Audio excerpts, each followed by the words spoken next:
Making disciples, transforming lives. Ibadah ini saya akan sampaikan mengenai 5 tipe orang yang perlu dihindari kalau Anda mau hidup damai. Karena firman Tuhan menjelaskan ada orang-orang yang tipe-tipe orang tertentu yang kita perlu jauhi. Nanti ibadah yang ke-6 saya akan khotbahkan bagaimana kita memilih teman yang baik dan juga menjadi teman yang baik. Jadi kalau hari ini siapa yang kita hindari, kalau nanti siapa yang harus kita pilih. Ibadah yang terakhir saya akan sampaikan membangun persahabatan. Saudara, hubungan di dalam kehidupan kita itu adalah sumber kebahagiaan. Tuhan menaruh kebahagiaan itu di dalam hubungan. Jadi orang itu bisa punya pencapaian yang tinggi, tapi kalau hubungannya itu rusak, bagaimana bisa bahagia? Menikmati kesenangan mungkin gitu ya, karena punya uang banyak. Dia bisa pergi naik private jet sendiri gitu ya. Dia bisa menikmati sesuatu, tapi sesuatu di dalam ada yang kosong kalau hubungan di dalam kehidupannya itu tidak bisa dinikmati. Karena sumber kenikmatan di dalam kehidupan kita itu Tuhan letakkan di dalam hubungan. Kenapa? Karena Tuhan menciptakan kita itu serupa dan segambar dengan Allah. Dia adalah Allah Tritunggal, sesuatu yang tidak perlu diperdebatkan. Allah kita adalah Allah Tritunggal, dia adalah Allah yang relasional. Oleh sebab itu kita diciptakan sebagai makhluk yang sosial, makhluk yang relasional. Ya, makhluk yang memang diciptakan untuk membangun hubungan, makhluk yang akan mati jika terisolasi.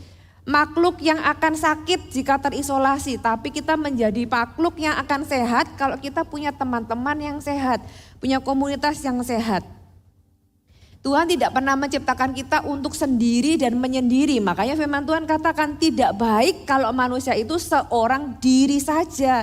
Makanya dia menciptakan teman hidup, ya, penolong yang sepadan, teman hidup.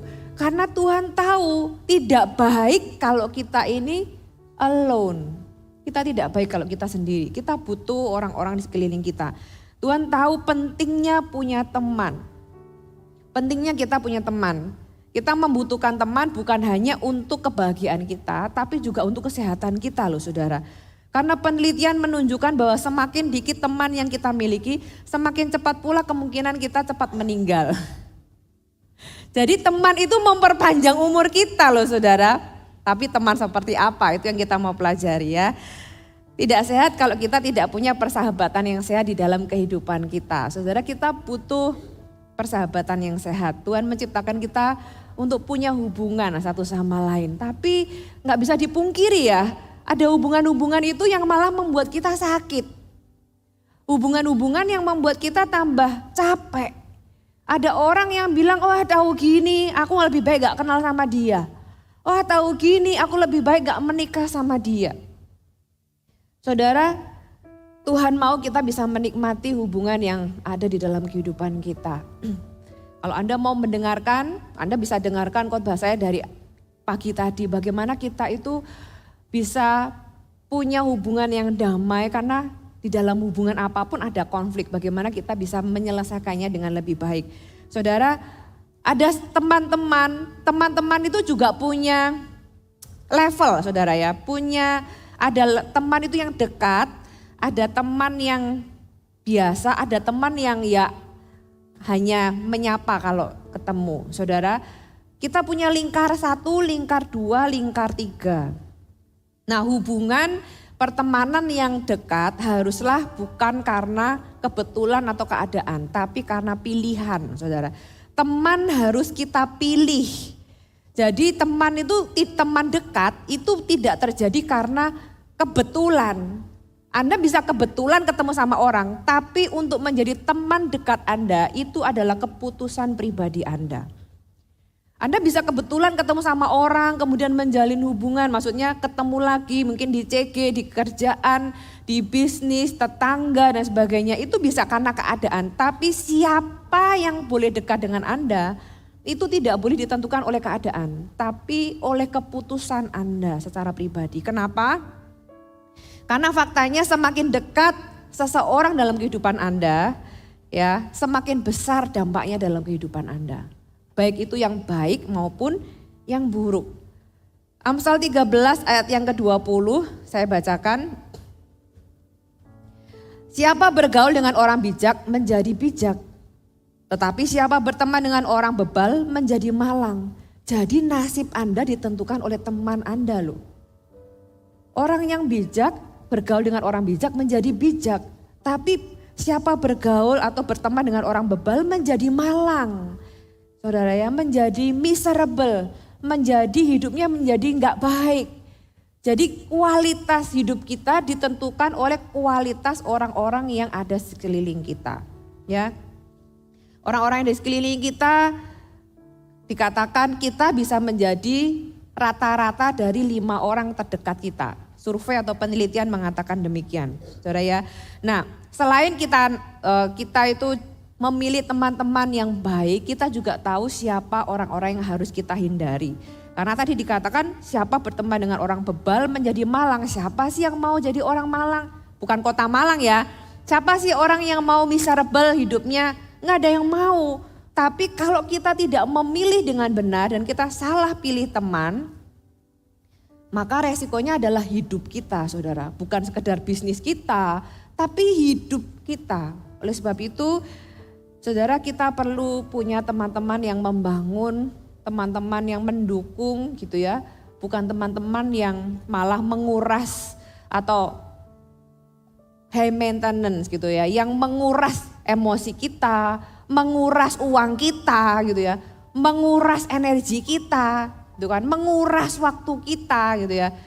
Kalau di CG itu ada namanya VIP, very important person, orang yang kita jangkau, orang yang kita orang baru lah kita yang follow up gitu ya.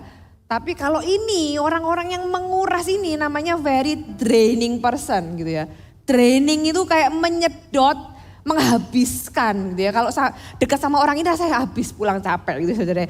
Nah, kita perlu hindari supaya kehidupan kita juga punya kehidupan yang damai. Kita buka sama-sama di 2 Timotius pasal yang ketiga.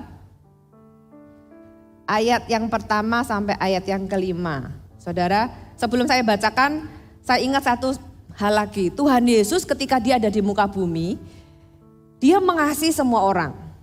Ya, walaupun dia konfront dengan orang-orang tertentu seperti orang Farisi, orang Saduki dan sebagainya. Tapi dia mengasihi semua orang, dia kasih makan 5.000 orang. Tapi dari 5.000 orang itu tidak semua dekat sama Tuhan. Dia memuridkan 120 orang. Dari 120 orang ada 70 orang lagi, ada 12 orang yang jadi murid Yesus. Dari 12 orang lagi ada 3 orang, itu kalau di CG itu kira-kira sponsornya Tuhan. Kalau Yesus itu CGL-nya, sponsornya itu ada 3. Yaitu Petrus, Yohanes, dan Yakobus. 3 orang inilah yang diajak Tuhan Yesus ke Taman Getsemani, yang lain enggak.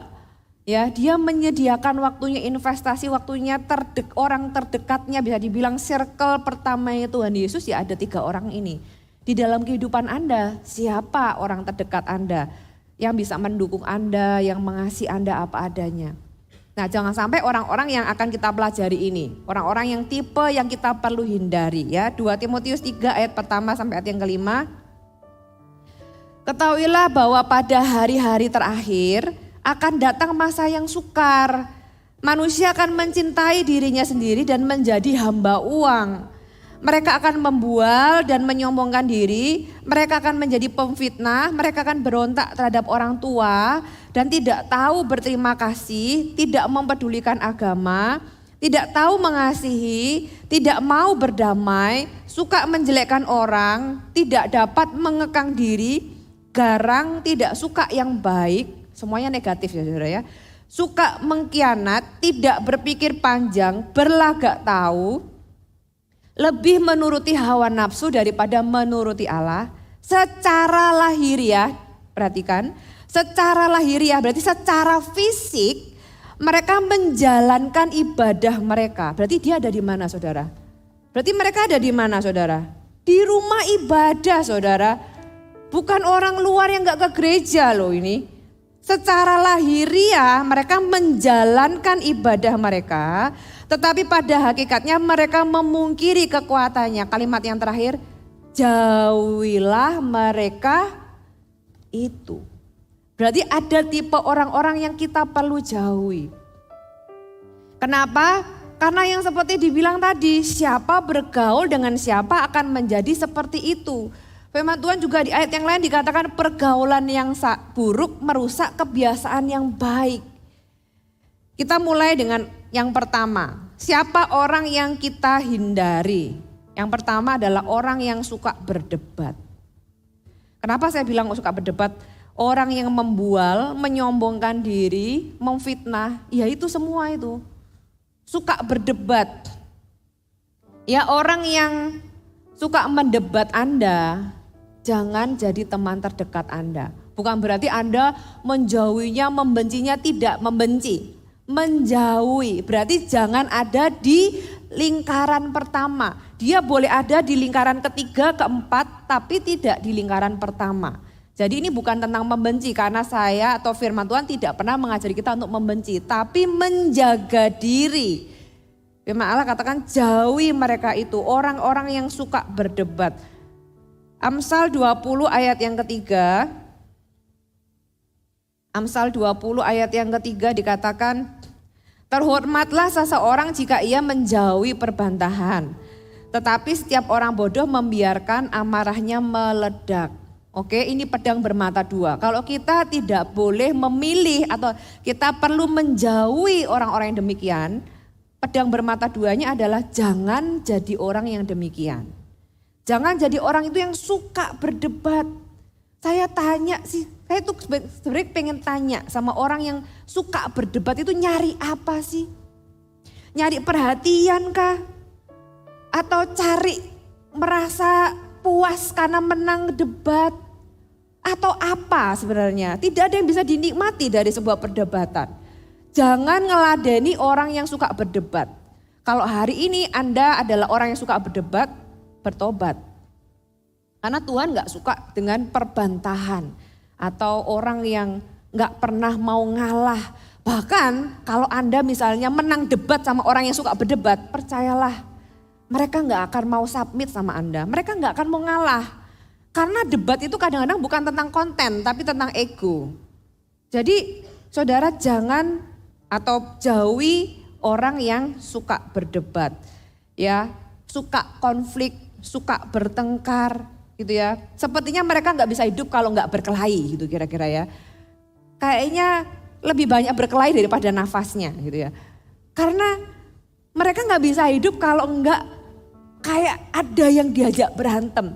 Jauhi orang-orang yang demikian. Tapi kalau Anda orangnya, temukan mengapa Anda begitu dan bereskan di hadapan Tuhan. Saya tetap percaya orang-orang tetap bisa berubah kok.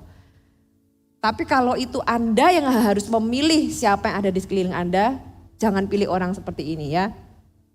Orang bodoh manapun dikatakan firman Tuhan, setiap orang bodoh membiarkan amarahnya meledak. Membiarkan apa yang ada di dalam isi hatinya itu dikeluarkan semua. Gak setuju langsung ngomong, pokoknya speak up tapi dengan cara yang tidak mau menerima atau mendengar orang lain. Apa yang dia pikir itu yang paling benar, padahal belum tentu benar.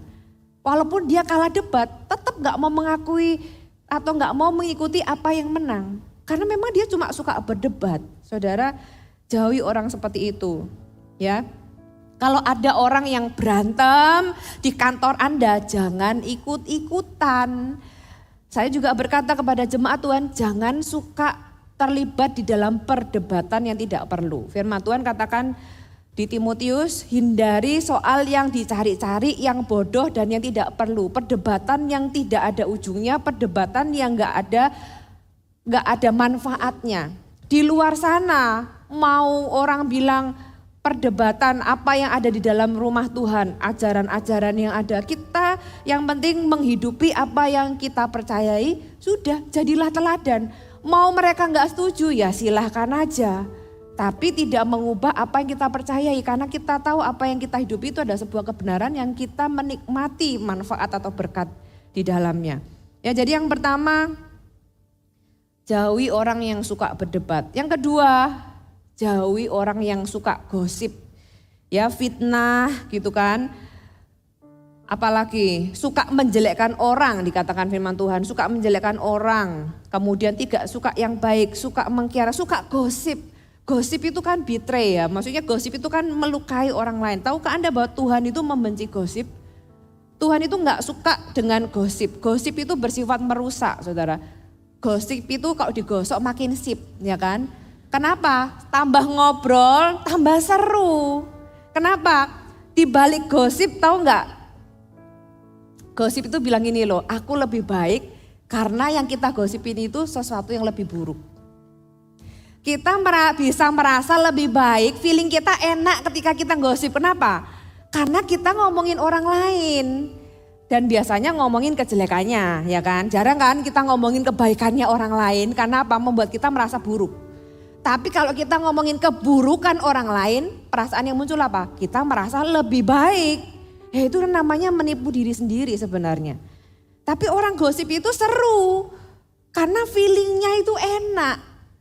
Feelingnya itu merasa aku lebih baik, orang lain lebih buruk, itu sebenarnya gosip itu. Tapi kita kadang-kadang gak menyadarinya gitu ya. Kalau kita nggak mau digosipin, sesimpel jangan gosip. Kalau Anda menggosipkan orang lain gitu ya, Anda juga punya resiko digosipkan.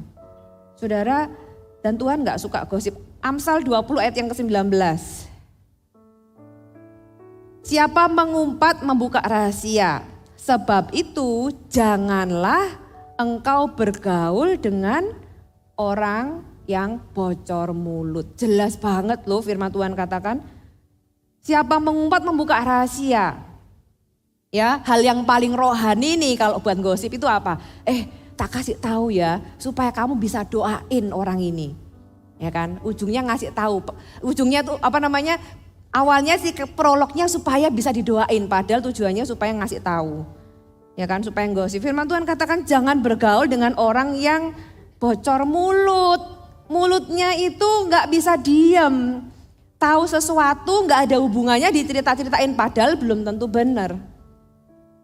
Ya, kalau Anda dengarin gosip orang lain, orang yang suka menggosip, jangan percaya apa yang dia katakan karena begitu Anda meladeninya, Anda yang akan digosipin ke orang lain.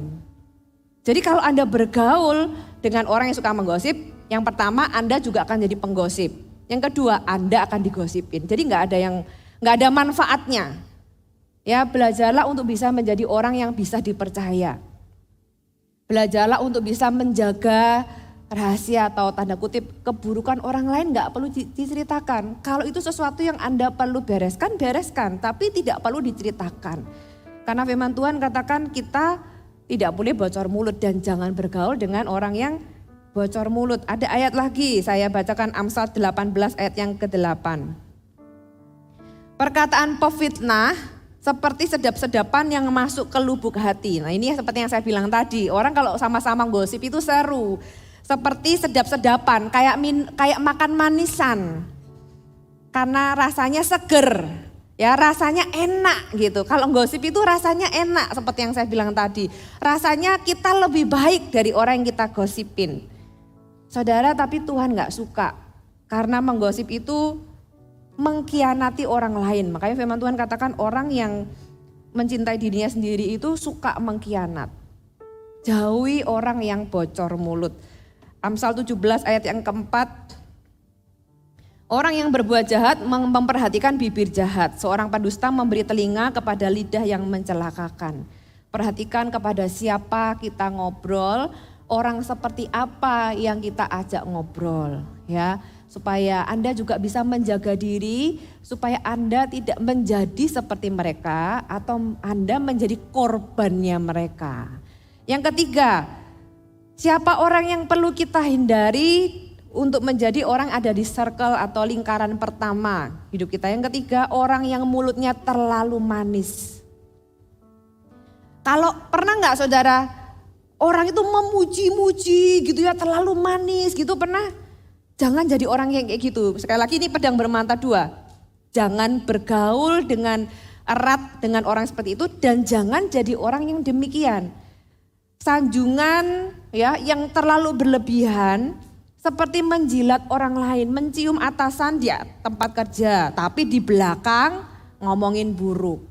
Wah kalau di depan itu, wah iya bos begini dipuji-puji, tapi di belakang gitu ya, walah gitu aja gitu ya.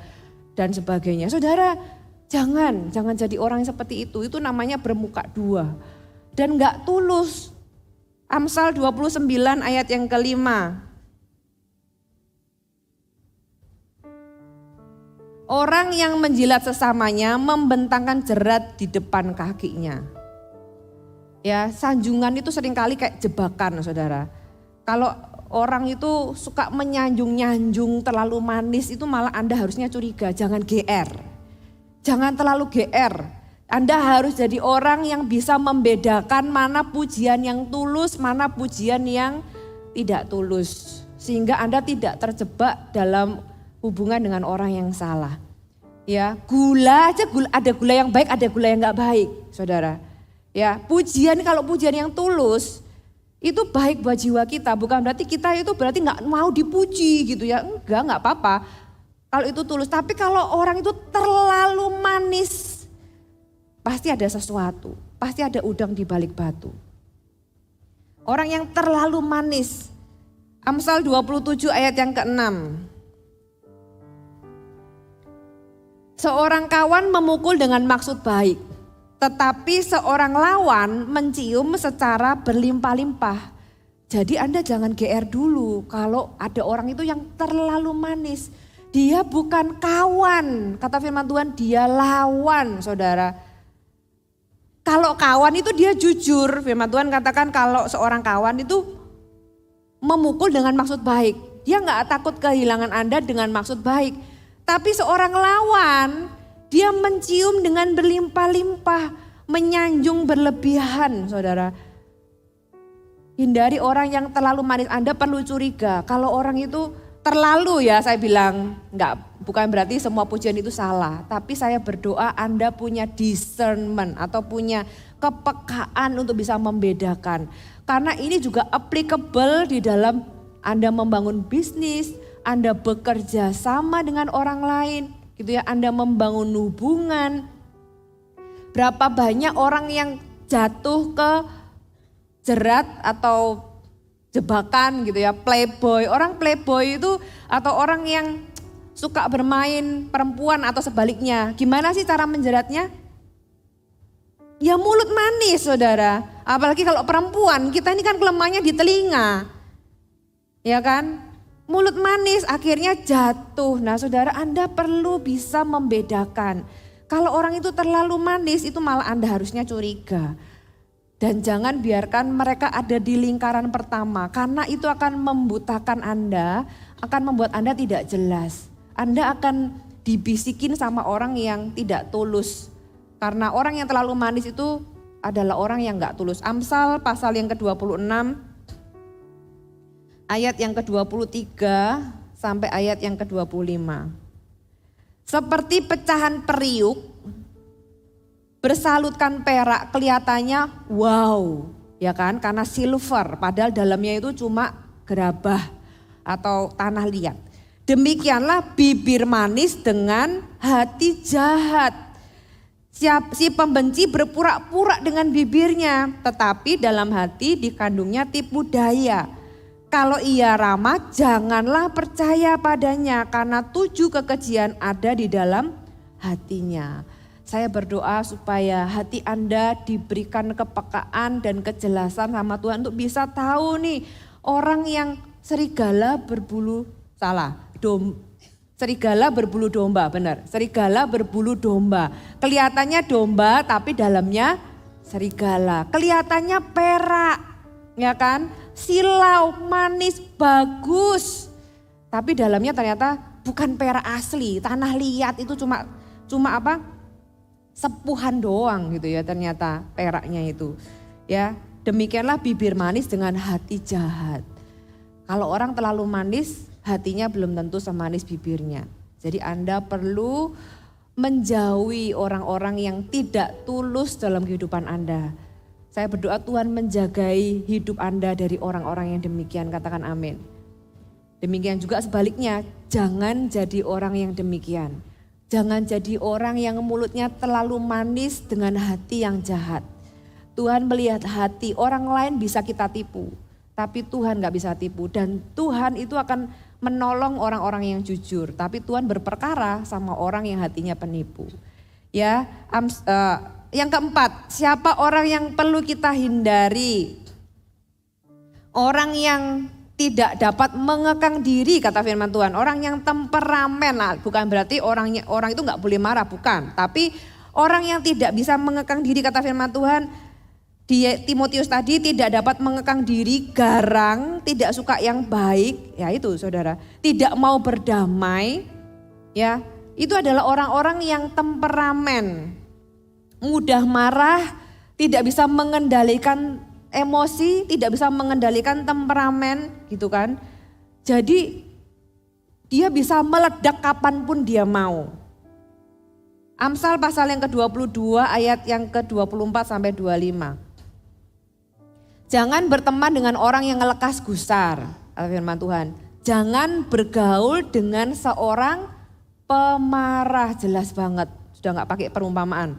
Supaya engkau jangan menjadi biasa dengan tingkah lakunya dan memasang jerat bagi dirimu sendiri. Saudara, firman Tuhan dengan gamblang berkata, jangan berteman. Jadi teman itu kita harus pilih. Ada yang kita perlu hindari, ada yang malah kita perlu dekati.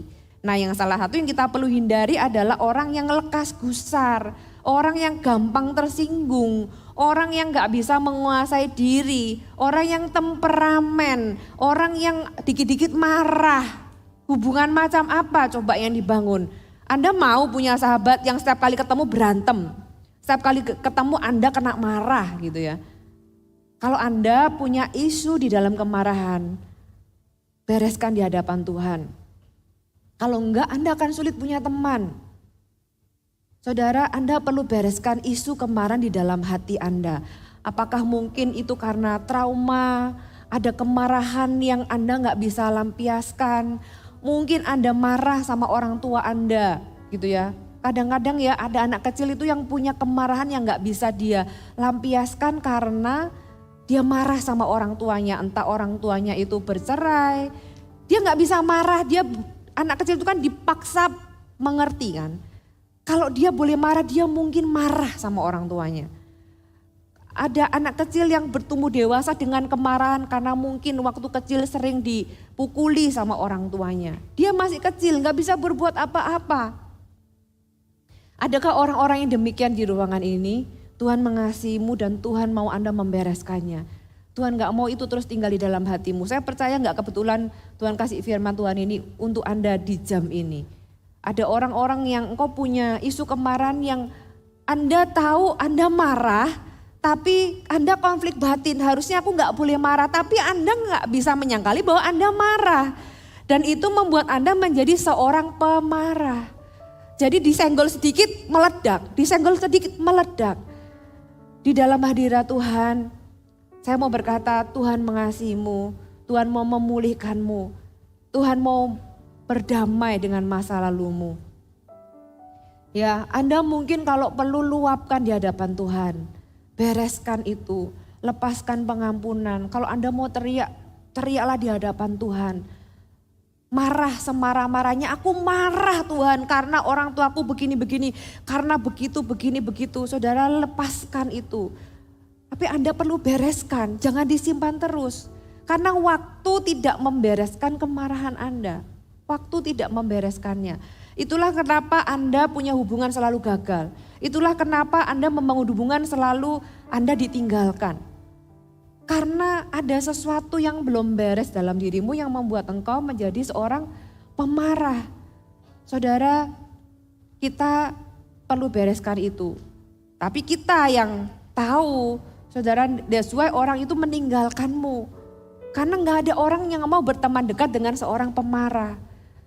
Saudara, jadilah orang yang membereskan isu kemarahan itu. Tapi kalau Anda memilih teman dekat, jangan pilih orang yang temperamental. Karena firman Tuhan bilang jangan bergaul dengan seorang pemarah. Ya, supaya kita nggak jadi biasa dan akhirnya kita jadi seperti mereka. Gitu ya. Kenapa? Karena emosi itu menular, saudara. Emosi itu menular, kemarahan itu menular. Ya, emosi itu menular.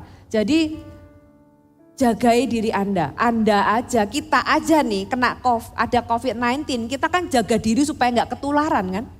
Kita pakai masker, ya kan. Beberapa orang pakai face shield gitu. Kita jaga diri supaya nggak ketularan.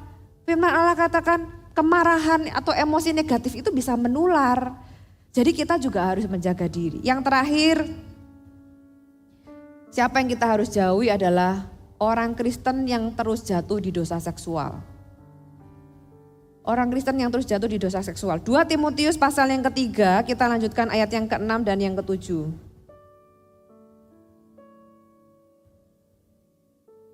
Sebab di antara mereka, saya bacakan dulu ayat yang kelima ya. Secara lahiriah mereka menjalankan ibadah mereka. Oke, berarti ini clear bahwa mereka ada di dalam rumah ibadah. Tetapi pada hakikatnya mereka memungkiri kekuatannya. Jauhilah mereka itu. Sebab di antara mereka terdapat orang-orang yang menyelundup ke rumah orang lain dan menjerat perempuan-perempuan lemah yang syarat dengan dosa dan dikuasai oleh berbagai-bagai nafsu. Yang walaupun selalu ingin diajar namun tidak pernah dapat mengenal kebenaran. Berarti orang ini jelas tidak mau berubah. Oke, orang yang ada di dalam gereja selalu jatuh di dosa seksual dan tidak mau berubah. Terus terang, di gereja ini saya beberapa kali, 1-2 kali gak banyak puji Tuhan. Tapi kalau saya temukan ada orang yang tanda kutip jadi predator, pasti akan saya hadapi dan suruh keluar dari gereja. Kenapa? Karena sebagai gembala saya juga menjaga domba. Kalau mau digembalakan gitu ya, kalau mau di gereja, kita itu gak ada yang sempurna, betul? Kita gak ada yang sempurna, kita semua punya kelemahan, punya kesalahan. Tapi di gerejalah orang itu belajar berubah. Belajar untuk mau bertobat, memperbaiki kesalahan. Kenapa ada firman Tuhan? Firman Tuhan katakan firman Tuhan itu berguna untuk mendidik orang dalam kebenaran dan memperbaiki kesalahan. Tapi keputusan untuk berubah itu di kita, di setiap orang masing-masing.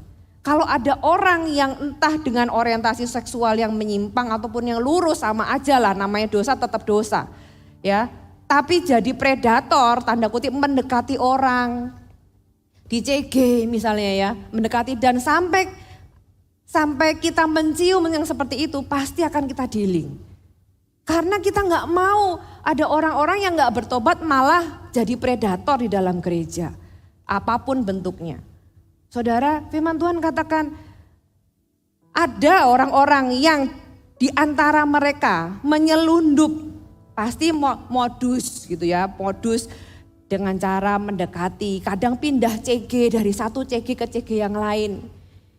Ya, selain di area seksual, kedua adalah di area keuangan. Ngutang sana, ngutang sini, nanti dari sini namanya udah buruk, nanti bisa pindah loh saudara ke gereja lokal yang lain. Ya, sampai saya pikir apa perlu dikasih most wanted ya gitu ya. Supaya nggak pindah ke gereja lokal yang lain, kayak memulai modus yang baru. Dan kita juga sangat menjagai supaya jemaat itu bertumbuh dengan sehat. Bayangkan kalau di dalam ratusan domba ada satu serigala. Lah satu serigala itu kan bisa makanin banyak domba. Kalau ketahuan satu ya harus dikeluarkan dari kandang, saudara. Firman Tuhan katakan jauhi orang Kristen yang terus-menerus jatuh apalagi di dosa seksual. Karena mereka gak mau bertobat. Orang jatuh bisa jatuh, setiap kita bisa jatuh ke dalam dosa karena kita masih dalam daging. Tentunya kita berusaha untuk hidup taat. Tapi kalau orang itu dikatakan mereka itu walaupun selalu ingin diajar, namun tidak pernah dapat mengenal kebenaran alias memang tidak mau berubah dan cari mangsa. Anda perlu jadi orang yang cukup waspada dan cukup aware dan cukup bijaksana gitu ya. Jangan merasa bersalah untuk menjauhi orang-orang yang demikian. Dan kalau Anda adalah seorang pemimpin kelompok sel, baik Anda sponsor maupun CGL maupun coach, jangan sungkan untuk konfrontasi. Karena setiap domba itu berharga, setiap jemaat yang mereka itu mau bertumbuh dengan tulus itu sangat berharga. Dan saya gak akan membiarkan satu orang pun itu memangsa domba-domba yang mereka itu mau bertumbuh dengan sehat.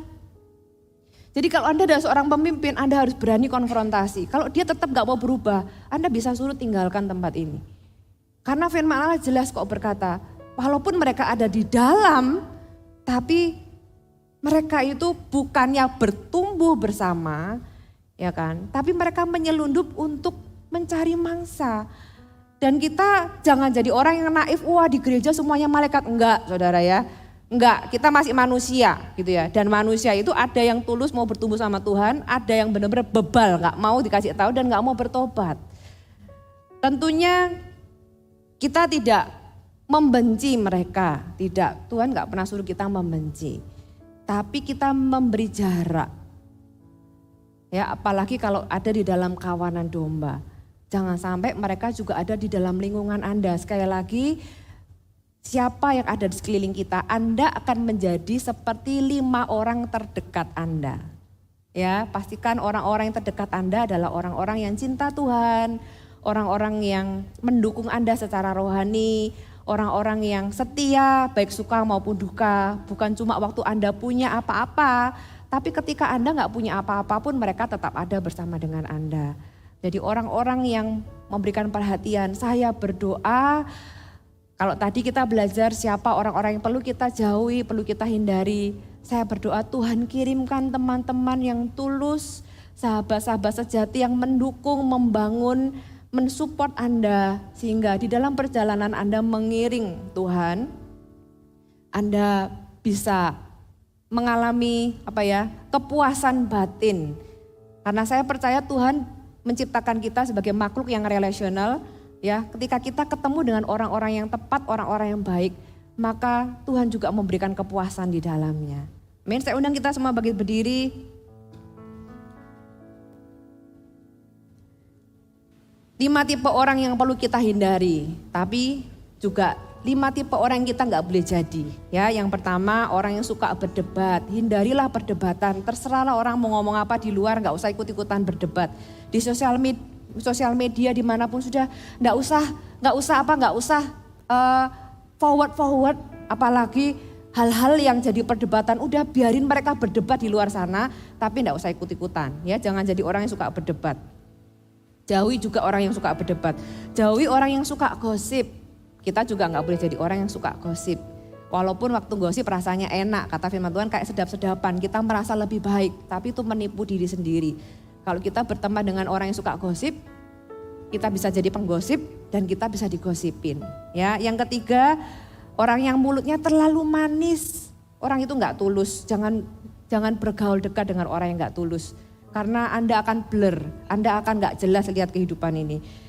Yang keempat, orang yang temperamen, yang tidak bisa mengekang diri, orang yang garang. Ya, jadilah orang yang bisa mengatasi kemarahan. Saya nanti mau doakan bagi Anda yang punya isu kemarahan. Yang kelima, jauhi dan dealing sama, kalau ada pemimpin dealing sama orang Kristen yang terus jatuh di dosa seksual. Jangan izinkan itu menjadi mengambil sesuatu dari kalangan domba-domba Allah yang sama-sama kita tulus bertumbuh di dalam Tuhan. Amin.